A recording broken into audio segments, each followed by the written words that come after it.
nous, pour la quête de science, on cherche toujours le confort. Et malgré le confort, on ne fait pas d'efforts.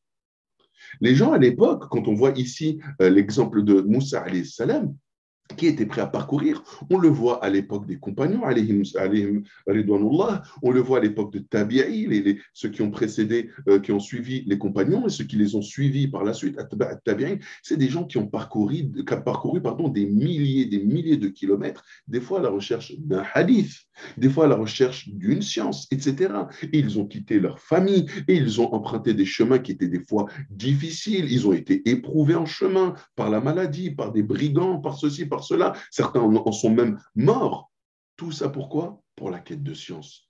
Pourquoi? C'est parce qu'ils ont pris conscience de la valeur de la science. Et aujourd'hui, qu'est-ce qui nous manque, nous, aujourd'hui? Franchement, en toute honnêteté, qu'est-ce qui nous manque? Regardez, on est connectés. Moi, je suis chez moi. Je suis chez moi. Je suis tranquille, je suis dans la chambre de mes garçons. Voilà, je me connecte. Vous, chacun, il est chez lui. Il y en a peut-être qui sont même occupés à faire autre chose en même temps, en train de cuisiner ou finir les devoirs avec leurs enfants, ou je ne sais quoi. Peu importe. Mais on voit qu'on a des facilités, même de chez nous, on peut acquérir la science. Alors que des gens, il y a encore une époque, il y a 30, 40 ans, ceux qui partaient, ils devaient aller jusqu'en Syrie ou en Arabie Saoudite, en Égypte, etc., pour apprendre, comme c'est encore le cas aujourd'hui. Mais aujourd'hui, on a tellement de facilités qui est qu'on peut parler avec des personnes qui sont à l'autre bout du monde et tirer de la science. Et malgré tout, on se rend compte qu'il n'y a pas d'efforts qui sont faits. Vous savez pourquoi? Les moyens sont là. La science est là. Les enseignants sont là.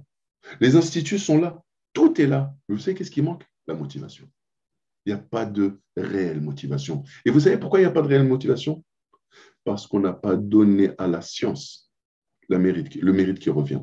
C'est parce qu'on ne sait pas ce que c'est que cette science.